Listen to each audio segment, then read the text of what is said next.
Recording started. Hi, this is Steve Hargadon, and welcome to the Future of Education. It's Wednesday, February 23rd, 2011. At least it is in the United States.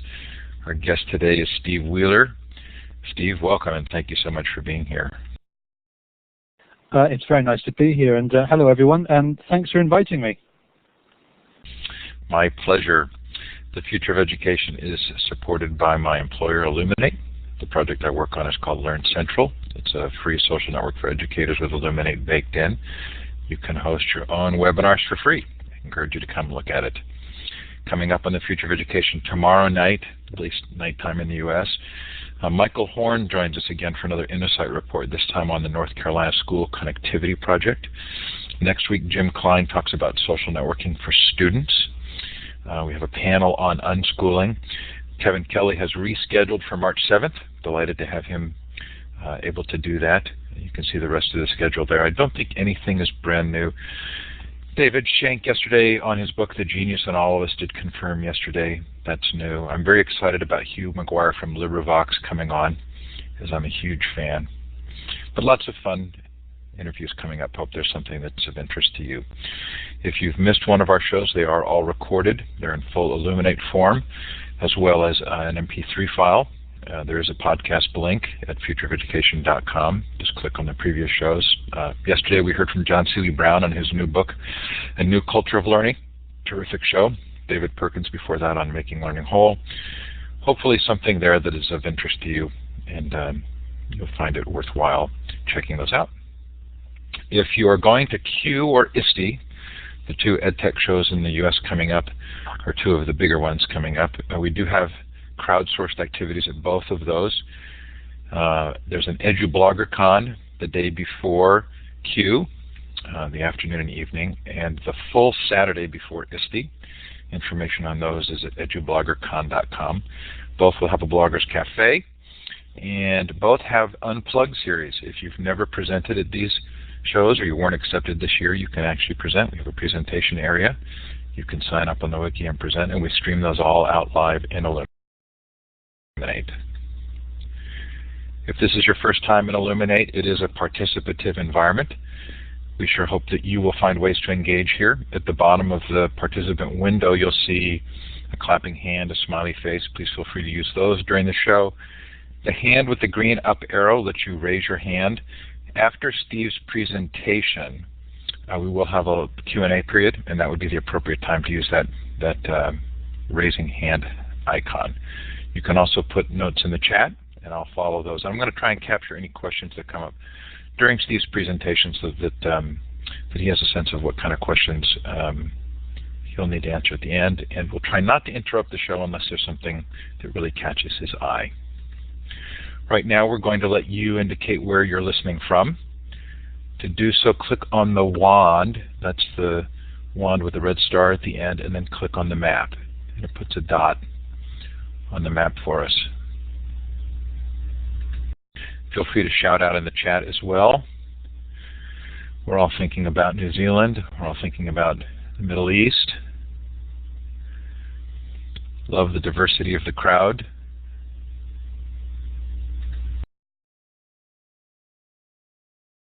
As Peggy said, yes, this is a fabulous group. Wherever you're listening from, we sure appreciate it. If you're listening to the recording, thanks for taking the time. Okay, Steve, so I'm going to turn over to you. You do have a presentation, which is fun. This is one I've really wanted to see. I'll keep notes in the chat. I'll let you introduce yourself, and then I'll kind of give you a heads up if for some reason we get to 15 or 20 minutes left and you don't realize it, I will let you know. Otherwise, I'll capture those questions in the chat and be prepared to kind of facilitate that. And here we go. Okay, Steve, that's great. Thank you very much. And hello, everyone. I see 112 people, I think, in the room, which is great. This presentation really is a repeat of something I did in Germany last month, which it's a kind of a collection of my thoughts about what I think might be the future of what we're going to see in learning and with technology as a supporting tool. So I'm going to kind of just try and gaze a little bit into the future with you, but you know it's very dangerous to gaze into the future simply because we really don't know what's going to happen around the corner. And once upon a time, when Alexander Graham Bell's amazing new technology, the telephone, was shown for the first time in the Wild West, in the Midwest of America, a U.S. mayor actually said this: one day every town in America will have a telephone. Now, he was right. Every American town does have a telephone, as you all know, but what he couldn't foresee, I suppose, was that people would one day walk around with them in their pockets as well. So he was right, but he was so far off the mark that it's laughable now. So we've got to be careful when we try to predict the future. But what we can do is we can look at trends. We can look at the way technology is going and the way learning trends are going and so on. One of the things that is a problem for us as teachers and as educators is that we're trying to prepare students for something we can't actually describe in real terms yet. David Warlick was right. This is a big problem, and we've all got to try and come to terms with this with our learners without letting them down. So for me, to teach learners how to learn is the most important thing, to enable them to be flexible, to enable them to be adaptable, I suppose, and to enable them also to kind of in some way grasp all the possibilities without going astray. That's what my aim is as an educator. And this is a kind of an issue. We have around about 20% of what we learn is in the classroom. According to Kofa and various others, people like Jay Cross, who I've talked to, would say similar things, that 80% of what we learn is actually informal. And that needs to be taken into consideration. I would suggest to you all that blended learning is no longer going to be about, it's not going to be about distance versus local. It's not going to be about technology versus no technology. It's now going to be whether we can blend the formal and the informal learning together, whether we can take all the excitement of the informal learning that goes on out there and actually bring that into the formalized classroom and vice versa. I think that's going to be our challenge for blended learning in the future. I share this slide here because Einstein's one of my heroes. And this, for me, is the essence of what I do as a teacher. I try and provide conditions in which my students can learn, rather than to kind of preach at them or try and direct them into the way of thinking. That's not my job, and I don't think that's the job of any teacher, really, although it does happen a lot in classrooms. And really, I want to kind of define the difference between knowledge and wisdom here. Knowledge, for me, is along the lines of something like knowing that a tomato is a fruit. You know, it's a fact whether a tomato or a tomato, as you say in America, is actually a fruit. But wisdom is knowing that you don't actually put that in a fruit salad. You know, so one is gained by learning formalized facts. The other is actually gained by experience.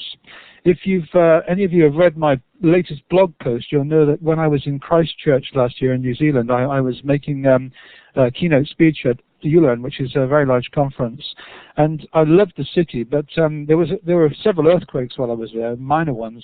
One was a 5.0, which was quite big and shook the place. But the thing is, they've had a really major disaster there in the last couple of days, as you all know. And my blog post really says, look, it's the wisdom that's going to come out here, not the knowledge. They're not going to survive by facts. They're going to survive by discerning what is the best way forward and the best way of rebuilding. And my thoughts and my prayers go out to the people of Christchurch at this time, because I've got lots of friends down there. Move on a little bit. And what I want to say is that learning is not simply about gaining knowledge. For me, it's a lot more than that. It's about making connections. And the connections can be between knowledge and people, or between people and people. I think that's the important thing that we will see happening in the future of education. It's about what George Siemens would call connectivism, and what Stephen Downes would agree with, I think, as theorists in that area. It's about who we know rather than what we know. Here's an anarchist philosopher who's actually, I'm a big fan of, Ivan Illich, back in the 70s, said, look, at the moment in schools we have funnels. What we should be having is webs, learning webs. Now that, for me, I think was a very prescient, very far-reaching look into the future, because although the internet didn't exist in them days in terms of the World Wide Web that we know now, what was happening was that computers were available. And what he was trying to say was, look, school in its current format, one size does not fit all. We're teaching all children the same thing. We're batch processing them almost as if they're in an industrial process, when in fact every child is unique and different. Every student has different aspirations and hopes for the future. So really, it's not so much about passive reception of knowledge, the funneling.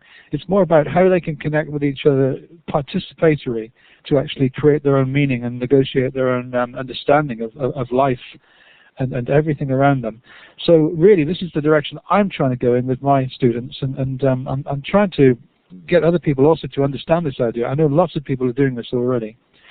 And Don Tapscott says some very interesting things as well. It's not what you know that counts anymore, it's what you can learn, he says. And really that, for me, is all about connections to your own community of practice. Now, there are so many ways that we can connect into communities of practice these days, with social media, for instance, and with mobile technologies. It's unbelievable how many opportunities there are out there now for us all. So here's the next kind of concept. Now, it's interesting because Mark Prensky and I just linked up today on Facebook for the first time, although we've known each other for a couple of years. And although I love Mark very much, I don't subscribe to his idea of the digital natives and immigrants because I think it's too simplistic. And the idea of net generation also, to me, is not the kind of the important point we need to make. The important point is that everybody is engaging with technology in some way or another. Even if they're in a third world nation, I've seen young kids in places like the Gambia, which is one of the poorest nations in Africa, and even they have mobile phones to connect to information. Now, it's not about digital natives so much as about what students need. What are their expectations and what are their needs? These are sometimes two different things. And really what I want to say here is this, that students want fun things, they want engaging things. Young kids in particular are great at playing games because they're fun, but they learn an awful lot from them in an informal way. It's all of these things really. You can play serious games, you can have interactive narratives where you are creating the story yourself and moving around within it. There are role-play simulations, there are MOPEGs, massively online role-playing games. All of these things are part of the future of education. And the sooner we bring all this kind of stuff into the classroom and engage children with it, the better. I know some of my teacher colleagues are bringing in things like Guitar Hero and even Farmville and things like this that you play on Facebook to actually engage children in the idea of learning for the future. Students also want anytime, any place learning, but most importantly, I think they want it in a personalized way. And this is why a lot of students are migrating away from the institutional VLE for fun things. They'll use the institutional VLE, I think, the learning management system, when they have to, when their tutors suggest to them that they need to, but they use Facebook when they want to, and that's the difference for me. It's about personalizing your learning space. And that's what's important, I think, to today's students, whatever their age. Now, this has gone a little bit astray here, this slide here, but these are supposed to be a little bit larger. I think it's been lost in translation here between British English and American English. But no, I think it's just a system fault. But these are the things I think that learners will need. These are the new digital literacies, as I call them. Sorry, I'm going to go back there because I passed that slide too quickly. They'll need all of these skills to not just survive in the digital age, but also to be able to consolidate their learning and to be able to connect with each other in meaningful ways and protect their identities and so on. As I said before, all of these slides are available on slideshare.net, and we'll give you the link at the end. But I want to show you this picture now. You probably all experienced this before if you've been to university in particular or a large conference. The idea behind this is that everyone is sat in the same room having the same experience, or are they? Because although this is not what I would call personalized learning, maybe this is. Well, what do you think about that picture there? If you think about that picture, you can see that just about every one of those students there has their own unique personalized window on the world. They may or they may not be creating connections to the learning that's going on. They may just be connecting to each other to ask each other questions about what they're going to do tonight when they leave the university. Or they may be hopefully in most cases engaging with the learning and how it's going to affect them. They may be asking questions of each other, and they may be creating content which is related to that learning. That's what I think will be the future as well. This kind of personalized approach using personalized tools. So personalization for me is really about looking at individual differences and ensuring that they're all acknowledged. I love this picture because for me, I'm the guy in the middle there. You know, I'm the one who kind of seems to face the other way a lot of the time. I don't know why. I'm just weird like that. But there we are. I've still got stripes on me, just like you. For me, this is what I would consider to be my personalized environment. And there are lots of ways of describing this, but essentially a PLE for me is not just the personal web tools. They are important because they connect you and they allow you to create your content. But it goes beyond that. You've got a personal learning network as well. And you've even got other things outside of that which all constitute together what you would consider to be your personal learning environment, including experiences and reading books and what I call realia, which are the kind of the experiences of visiting somewhere and meeting somebody, talking to them live. So all of this, for me, is what I would consider to be personal learning. And we just don't do enough of this. We don't allow enough of this to happen in formal learning environments, to my mind. Intuitive handheld devices are another important aspect for the future of learning, where you can connect to your learning networks, where you have natural gesture interfaces, things that are intelligent tools which you do not have to think too much about using. For me, the problem with most tools today is that students have to worry too much about navigating around them and passwords and all this, all the kind of the minutiae of trying to roll around the screen, move themselves around the screen and find things they need. Whereas a transparent technology allows you to see through the technology and look at the learning instead and spend your time and invest your cognitive energy into learning rather than thinking about how to use the tool. That to me is also an aspect of the future, the important future of education. This is a very interesting picture here. I've enlarged it slightly to show you that this is a crowd during one of Obama's speeches back, I think just before he was elected. And you'll notice that most people there are holding up their hands, and in their hands they have either a handheld device like a camera or a mobile phone or something. There's even a guy over on the side there holding up a laptop, and he's live streaming. And the idea behind this is that they are connecting not just with each other in the moment, at a historic moment, but they're also connecting with all their friends and people they care about elsewhere in the world who cannot be there personally. And that for me is just absolutely amazing because it gives everybody the same personal experience. And somebody who is there, who cares about them, is sharing a picture or a video with them. And that's the kind of stuff we need for our students. We need them to be able to communicate online en masse, where everybody has this ability to connect with everybody else inside and outside the room, very much like what we're doing now, I suppose, across the world with this Illuminate session with 126 participants. It's about collaboration as well. It's about a number of things, such as sharing common interests and having a common purpose, but it's also about what is known as the wisdom of the crowds. It's about an aggregation of intelligence, an aggregation of knowledge, where the group themselves are actually greater than the sum of the parts. I think that's important for us to remember with any type of learning that takes place these days using social media. The social media landscape I won't bore you with, but what I will say is this. It's gone from sticky to participated very quickly. It's gone from websites that you cannot change to websites that you are actually creating yourself. It's so easy to create a website these days. It's so easy to actually involve yourself with things like Wikipedia and with blogs and with podcasting and so on, and post up videos to YouTube and share your Flickr images and so on. It's amazing how many opportunities we and our learners have got now to participate together in creating content. So social media also gives everybody a voice, even if they're shy. They can sit there anonymously and still participate because their shyness is overcome by the fact that they are anonymous and nobody can shoot them down if they make a mistake. I think we've also got to create environments where learners are able to make mistakes and learn from them without any criticism as well, what I would call the psychologically safe environments, where you can take risks and learn from them. Look at these figures here. I think this says it all. Facebook currently has just over 600 million people using it. On Wikipedia, there are over 14 million articles, and that's just in English. Forget the other languages for now. Just English alone, 14 million articles. Twitter has nearly 200 million subscribers now. And YouTube, 2 billion views per day, and 24 hours of video is loaded up every minute. This is greater than the sum of all of ABC, NBC, and CBS combined in the last 50 years. That's incredible.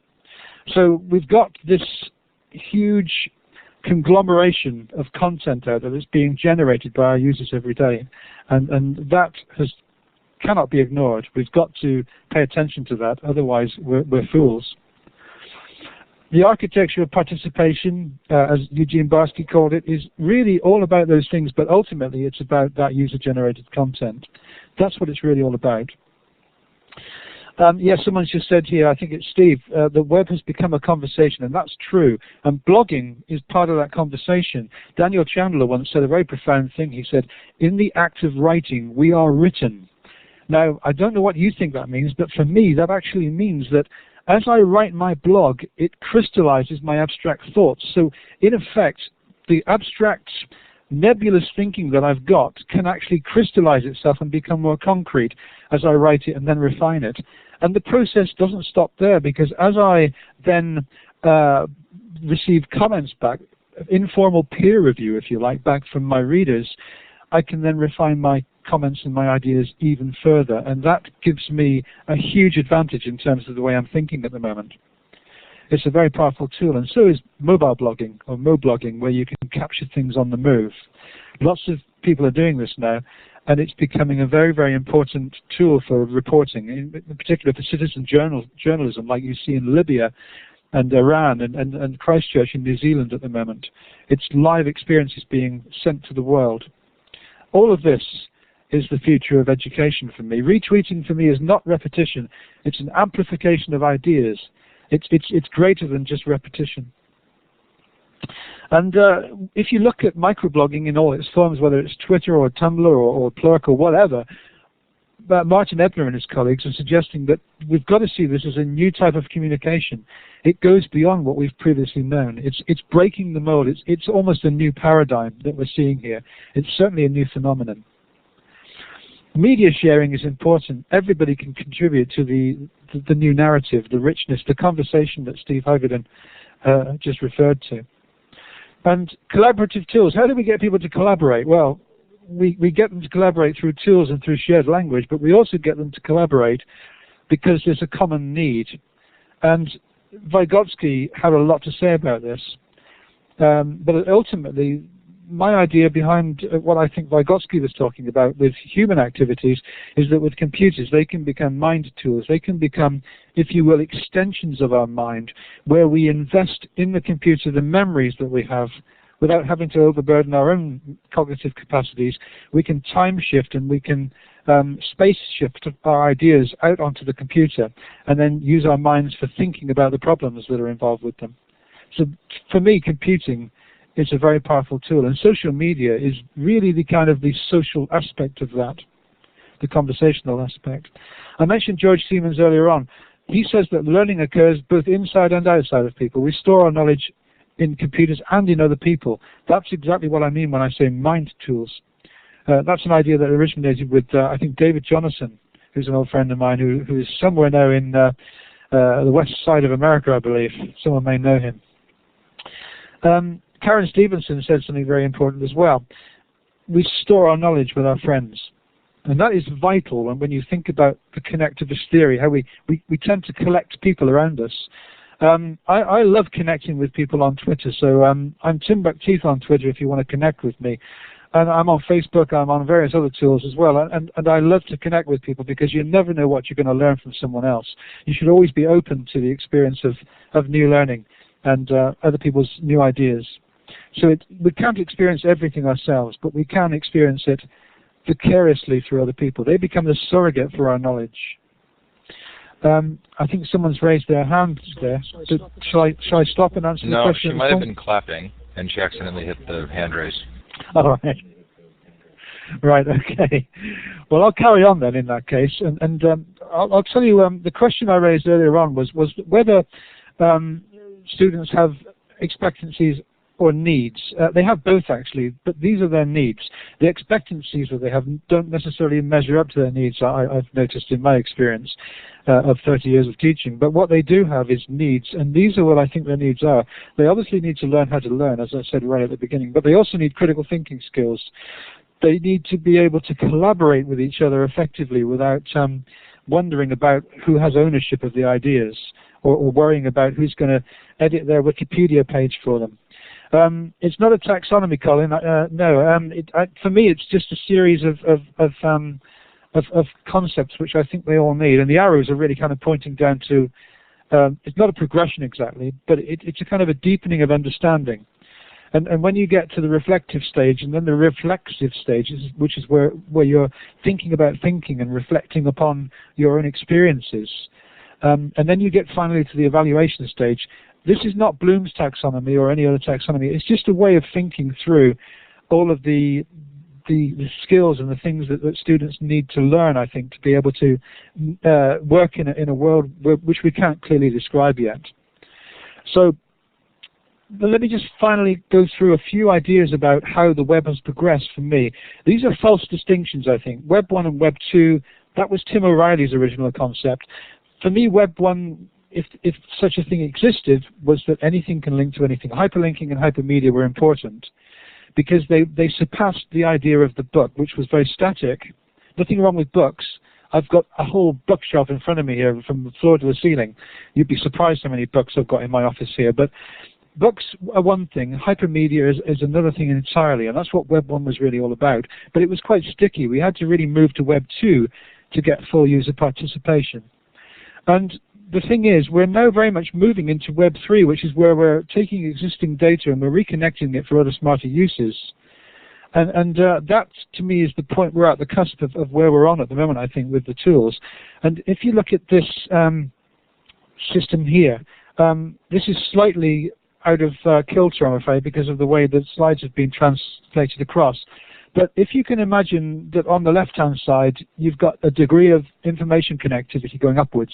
And on the right-hand side, you've got, down the bottom, you've got a degree of social connectivity. Web 1 was right down the bottom of both of those.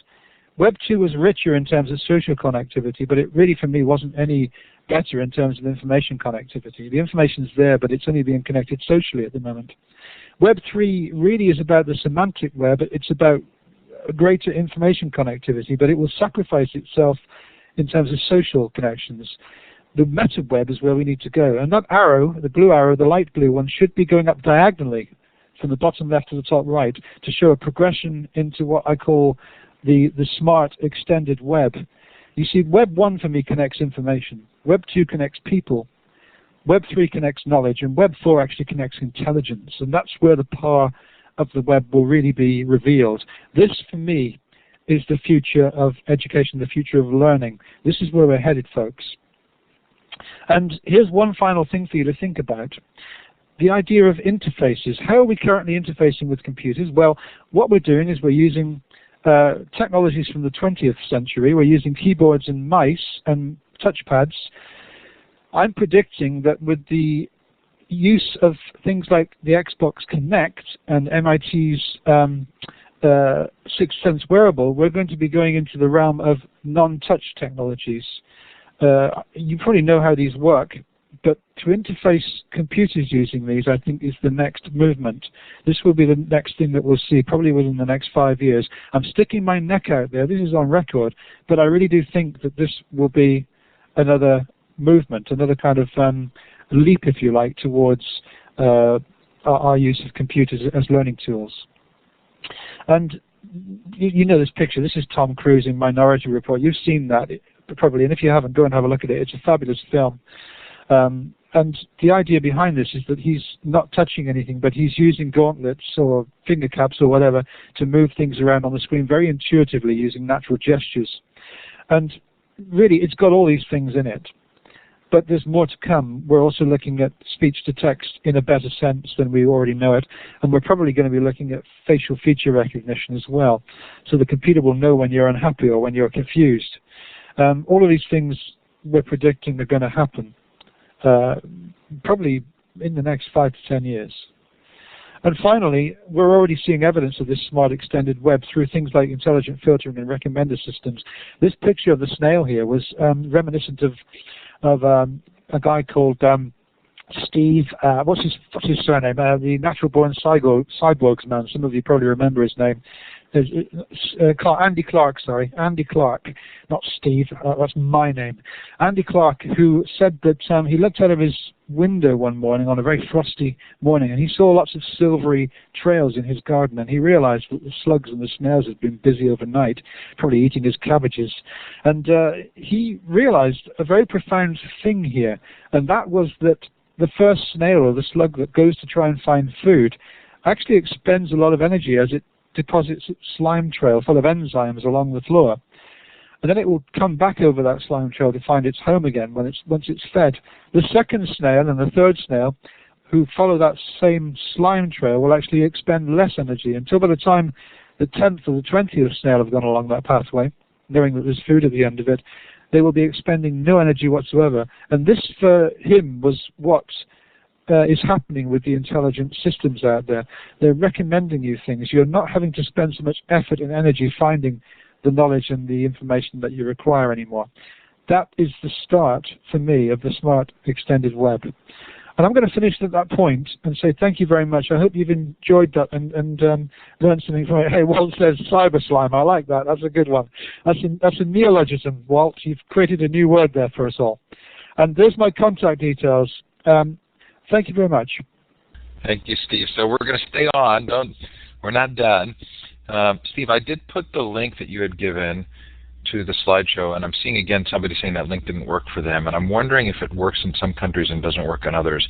If somebody's had success downloading Steve's slide deck, would you mind putting that link up? It's a slideshow.net link, and letting us know what link worked for you. Steve, it's actually slideshare.net, not slideshow. There's the link there. Bob's just put it up. Okay, terrific. Thank you, Bob and Dimitri. Okay, so I captured some questions, Steve, and I have some of my own, so we'll get started. If you'd like to ask a question using the microphone, those of you in the audience, please feel free to look for the hand with the green up arrow. It's an icon at the bottom of the participant window. If you click on that, you can raise your hand and we'll give you the microphone and you can ask a question through the microphone. Otherwise, you're welcome to put a question in the chat, and I've tried to capture a few. So Chris asked, historically, education has relied on select few established sources of information. What happens to education when everyone is a source? Well, that's a really interesting question. What happens to education when everyone is a source? Well, the first thing is that education becomes more democratized. The important thing here is that we have more access for anybody who wants to learn. At the moment, or at present, in many countries, children are excluded from education. In the Gambia, where I was early last year, they only go to primary school. They leave school when they're 11 years old, and then they're expected to work because the government will not fund education for them. But with mobile technologies, like many of them now have, they will be able to learn outside of school. And this is what I'm talking about when I say informal aspects of learning. So for me, the most important message here is that education will be much more democratized, but it will also become more accessible as well. Okay, Steve. Jason says, I find that teachers become so worried about what each student might be doing that their teaching suffers. How do we create comfort for those that don't believe that learning is occurring? The problem you've got there is that we have a performativity going on. We have governments of the world who are state-funded, who have state-funded education. They're wanting to know through metrics, through statistics, how many students are passing, because they want to know how the school's performing. They're not necessarily interested in how the children are learning. They're interested in how the school is performing, and that really ties up the teacher. That hog-ties them. And teachers spend a lot of their time these days with records and with measurements and with standardized testing and so on, which is actually an abomination, I think, because standardized testing, the only thing it does is it teaches children how to pass standardized tests. There's no such way that that this will prepare children for a world of work. And the other thing about it is that it's fooling them into thinking that if they pass their test, they will become successful. That's not the case. Success is created mainly by your own effort. So what we should be doing instead is doing away with standardized tests. We should be doing away with all the metrics, and we should be releasing teachers, liberating them to be able to teach and to help students learn, to create learning environments that are less about metrics and more about skills and learning that is relevant to today's society. I find it abhorrent the way teachers are tied up in assessment all the time. I really don't know what the answer is, but what I will suggest to people is that we adopt positive deviance. In other words, you take the part of somebody who complies, I suppose, with the rules, but at the same time subverts them and creates environments which are better than the schools that the superintendents and the governments and the governors want. So I'm not going to push this connection too far, but it does seem to me as though this is not a new story. I mean, if you look at progressive education, there are a lot of schools that have done very good jobs of this kind of connecting, even without the technology. And are we seeing the same phenomenon that's taking place in the Middle East, where the institution has less and less power to push down its formal way of seeing things, and the audience has more and more voice? So are we seeing in education the same phenomenon of the audience starting to say, this is not what we want? Do you know, I can give you an analogy, Steve, about general practitioners, doctors who are quite concerned now because patients are coming into their offices actually more informed about their condition than the doctors are. Now, if we extrapolate that to teaching, we've got the same thing happening. We've got parents coming in and we've got students coming in who know what they want. They know what the tools are, and then they know what knowledge and what skills they require. And the teacher is supposed to be the subject expert, and of course they are, otherwise they wouldn't be there. But the teacher's position is being challenged in some way. So teachers really have to kind of think on their feet. Teachers have to kind of try to be one step ahead now. All the time. As you say, it's always been thus in terms of challenging the authorities and so on, but I think we're seeing a paradigm shift now. We're seeing this democratization of knowledge where everybody is learning more about what interests them, and therefore is more knowledgeable, and therefore is less open to being fooled by those who want to fool them, if that makes sense. I'm not explaining that very well, but what I'm trying to say is that knowledge is now, there's a lot more of it out there. And Chris Batchek says, knowledge democracy. So, Dan, you've been patient with your hand up. I'm giving you the microphone. To turn your mic on, you click in the lower left. There you go. Thank you, Steve. This is a beautiful presentation you've just made. And my question is about how will economies and politics be affected by Web 4.0 or the democratization of knowledge? What do you think? Well, that's a really interesting question. I'm currently being involved in various UK government initiatives. I was over at the Mayor's office last month talking about these very issues, and I've been invited to the Houses of Parliament in London as well to speak to some MPs there about social media and how they can best use it to kind of promote their ideas. You see, the thing is, we cannot really separate economics and politics. They're tied up with each other. If we see social media affecting the economy, then politicians will jump on and use it more.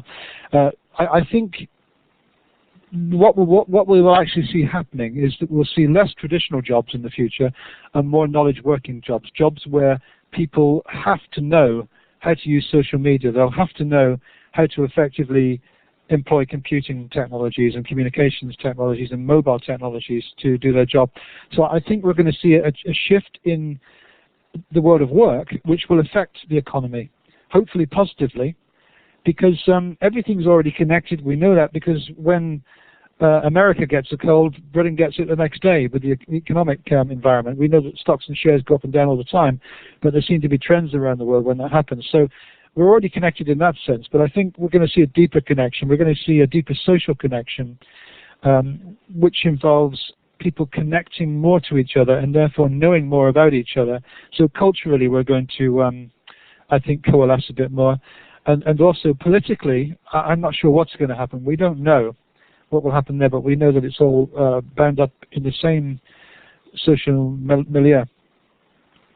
So the interview I did last night with John C.D. Brown on his book, New Culture of Learning, would probably be a really interesting one for you to look at, Dan, because he talks about the degree to which companies that can facilitate the kind of individual passion and personalization of their workers are the ones who will survive, and that becomes a sort of a compelling parallel message with education.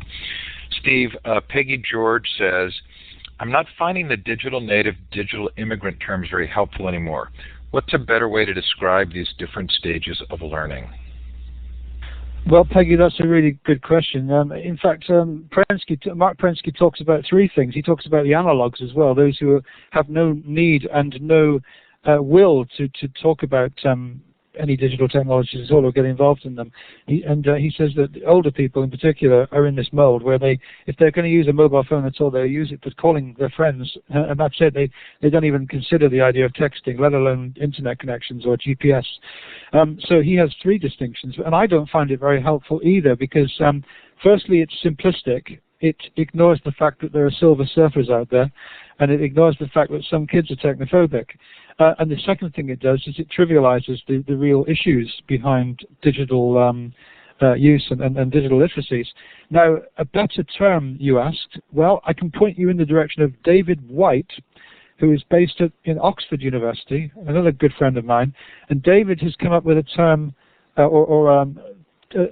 term called, I'm trying to think of the name of it. It's actually digital visitors and residents. And the visitors are those who go to a tool when they need to use it, whereas the residents are those who have become adept at using it. And I think that actually derives from his work in Second Life and other 3D multi-user virtual environments. So David White, digital residents and digital visitors. I think that's a much better distinction. How does that sound to you? We'll let Peggy reply there in the chat, or she can raise her hand to grab the mic. Terry says, how will this affect women in countries where they traditionally aren't given educational opportunities? Wow, that's a really big question. There are women, as we know, who are oppressed in certain nations, certain cultures, people who aren't even allowed to speak their voice.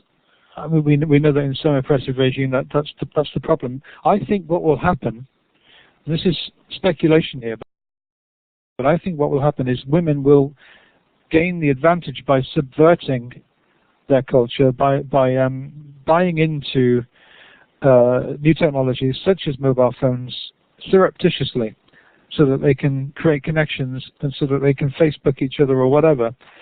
Without either their husbands or the authorities or whoever knowing about it. I think we're going to see a lot of this happening in certain parts of the world where women are oppressed. Steve, I want to go back to a slide that you showed earlier. I think I've got the right one. This is the extended web slide. I was wondering where creation would fall in this slide, because one of the concerns I have about the quick shift to Web 3.0 is that it sort of misses the point of the involvement of the user. Yeah, another good question.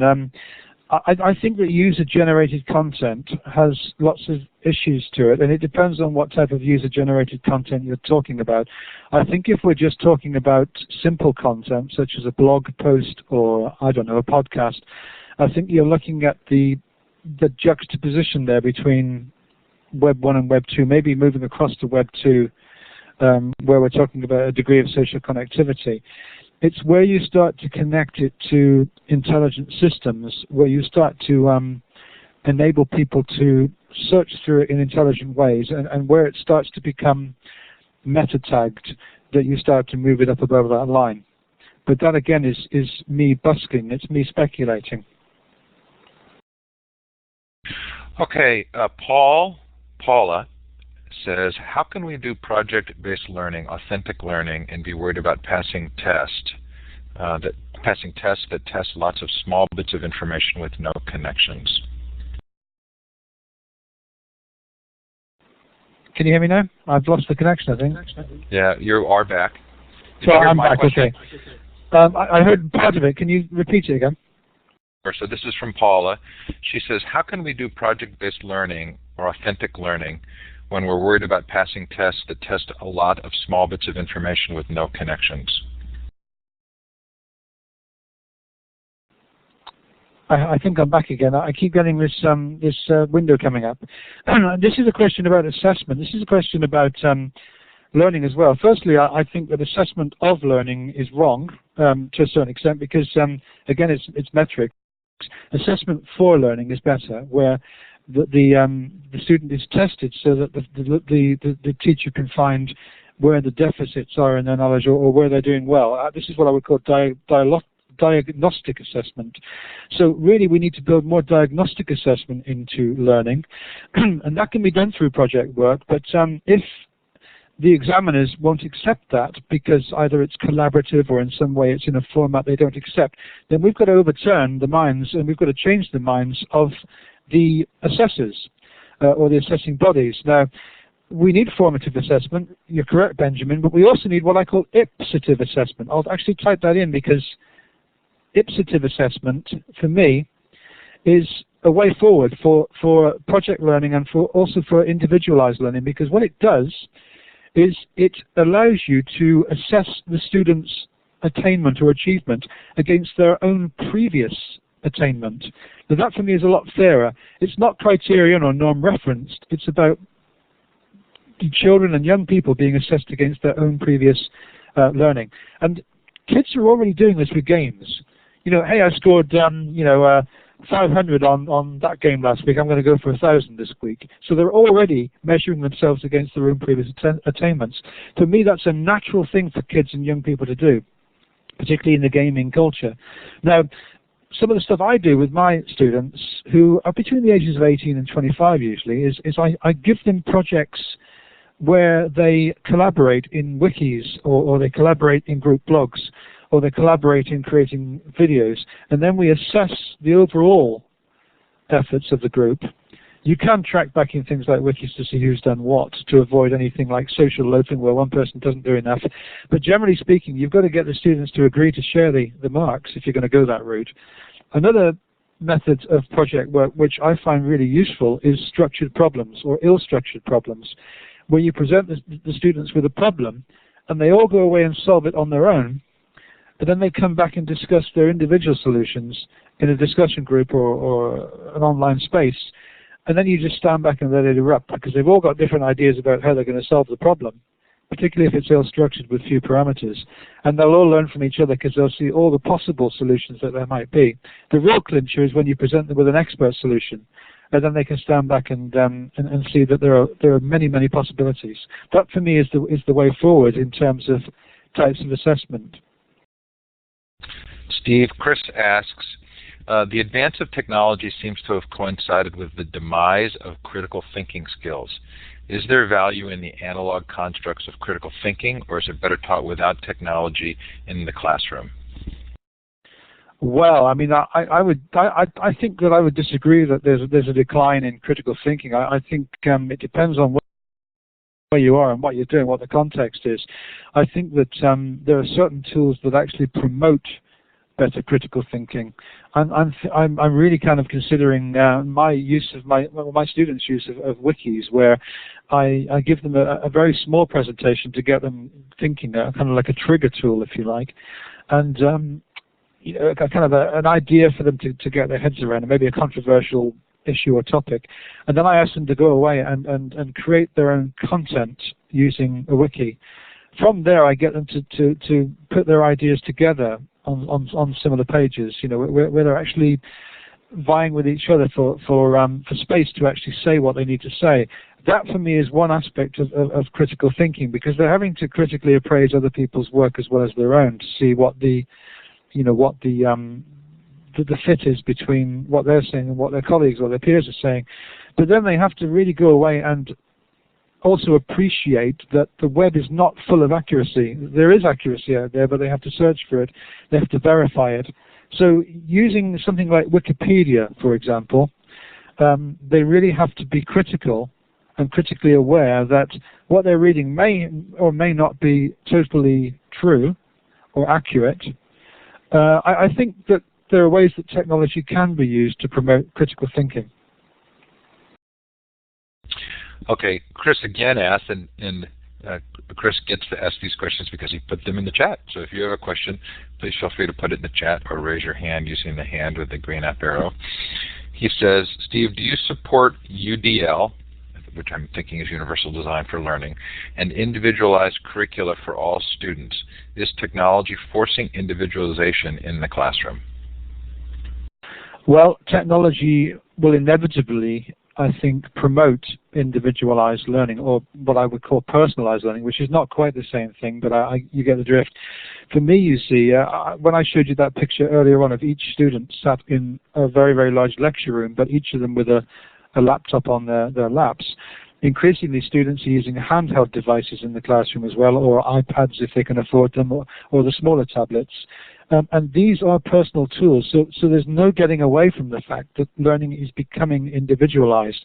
I think there is the case where the curricula need to change, but I don't think they will change significantly and quickly enough for personalized learning to be delivered. But I think personalized learning will be received. That's the difference. Students will work their own ways out of personalizing learning, because they have the tools now to do that. That previously didn't happen, but now we're seeing evidence of it already. So that's what I think will happen. Okay, we've only got a few more minutes with Steve Wheeler. If you asked a question and I missed it, please post it again in the chat. You can also raise your hand using the hand with the green up arrow. That's an icon at the bottom of the participant window to let us know you want to ask a question. Steve, there have probably been some books that have been significant for you, some thinkers. You mentioned Ilyich, and I didn't know Vygotsky. Are there other books you feel like are books that we can hearken to that we should be sort of listening to those messages? I've got so many books I could talk to you about. One of the first books that influenced me was Alvin Toffler's Future Shock. And later on, he brought out another book called The Third Wave, which was about the technological revolution.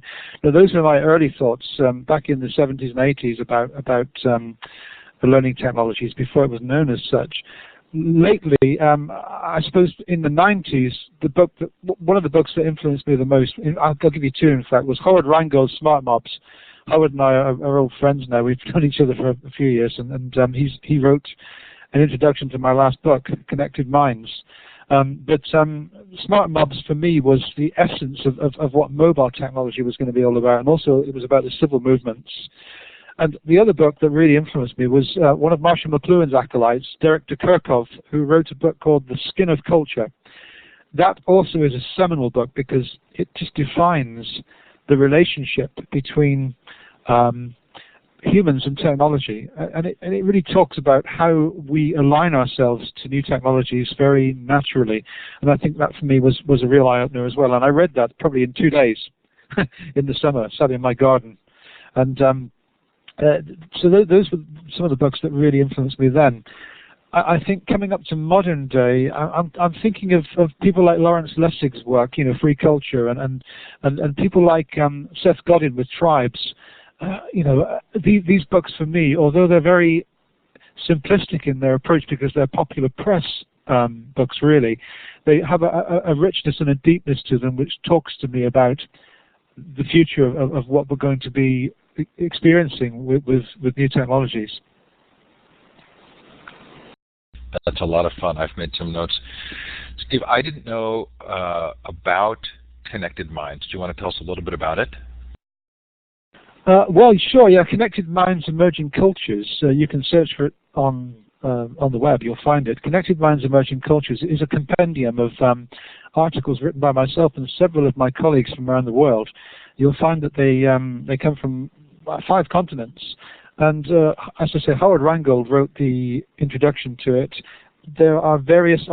I think I have a copy on the shelf here. I'll just get it off the shelf and give you a list of the titles if you like. In the chapters in the book. So firstly, there's one by me called Learning in Collaborative Spaces, Engaging in a Culture of Sharing. Then there's one by John Traxler called Mobile Subcultures. There's one on Identity in Cyberspace by Hugh Miller and Jill Arnold. There's another one by me called Digital Tribes and Virtual Clans, where I talk about tribal cultures online. There's several here on cyborg theory and by people like Vasi van der Venter from South Africa and Ken Gale from the UK. And there are various other passages in here like cybercrime in society and language evolution in texting environments and imagined worlds, emerging cultures. There's quite a lot in here. There's, I think, 17 chapters in total. And the subtitle of the book is Cybercultures in Online Learning. So it's a book about cybercultures in all their various forms, really. So, Steve, we're going to give the last question to Nellie, because this is one I care about as well. She says, will live sessions, like the one we're in, continue being expert-geared, or will they be different format in the future? Because this seems like what happens in the face-to-face classroom. Nellie, that's, as ever, an astute question from you. I would expect that from you, knowing you as I do. I think yes and no. I think we're going to see both types. We're going to see a kind of a divergence going on. We're going to see user forums a lot more, I think, where nobody is considered to be any more expert than anybody else, a flat hierarchy, if you will, where these kind of things will happen over a longer period of time. Not just an hour, but probably days and weeks and months. We will meet virtually more, I think, not just because of the reasons of problems of travel and cost and so on, but because I think it's expedient to do so. We've got the technologies. Why don't we now use them to do these kind of things? But I think that this kind of what you call an expert exposition or a presentation by a specialist like me is I think is still going to happen. I think there's still value in it. There's value in both, and I think we need to keep both, because if we lose either, I think we're going to be the poorer for it.